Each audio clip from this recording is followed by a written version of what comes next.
নমস্কার। আজকের ইতিহাস কী রয়েছে দেখে নেব। আন্তর্জাতিক জাদুঘর দিবস। 1048 কবি ও দার্শনিক ওমর খৈয়ামের জন্ম। 1798 লর্ড ওয়েলেসলি গভর্নর জেনারেল হয়ে কলকাতায় আসেন। 1804 ফ্রান্সের সংসদ সিনেটে এক আইন পাসের মধ্য দিয়ে নেপোলিয়ন বোনাপার্ট সেদেশের সম্রাট হিসেবে আত্মপ্রকাশ করেন। 1860 আব্রাহাম লিঙ্কন মার্কিন প্রেসিডেন্ট নির্বাচিত হন। 1872 ইংরেজ শিক্ষাবিদ, দার্শনিক ও লেখক বারট্রান্ড রাসেলের জন্ম। 1886 লেখক অক্ষয় কুমার দত্তের মৃত্যু। 1912 প্রথম ভারতীয় চলচ্চিত্র দাদা সাহেব নির্মিত শ্রী পাণ্ডুলিক মুক্তি পেল তৎকালীন বোম্বেতে।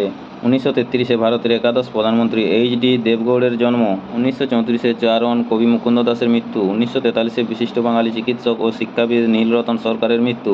1974 রাজস্থানের পোখরানের ভূগর্ভে সফলভাবে পরমাণু বিস্ফোরণ স্মাইলিং বুদ্ধ ঘটিয়ে ভারত হলো পরমাণু শক্তিধর দেশ। 1999 বাংলা ছড়ার গানের জনপ্রিয় গায়িকা জপমালা ঘোষের মৃত্যু। নমস্কার। আজকের ইতিহাস এই পর্যন্তই। পরের ইতিহাস পেতে চ্যানেলটিতে সাবস্ক্রাইব করে পাশে থাকা বেল আইকনটি অল করে রাখুন। নমস্কার। সবাই ভালো থাকুন, সুস্থ থাকুন। দেখা হচ্ছে পরের ভিডিওতে।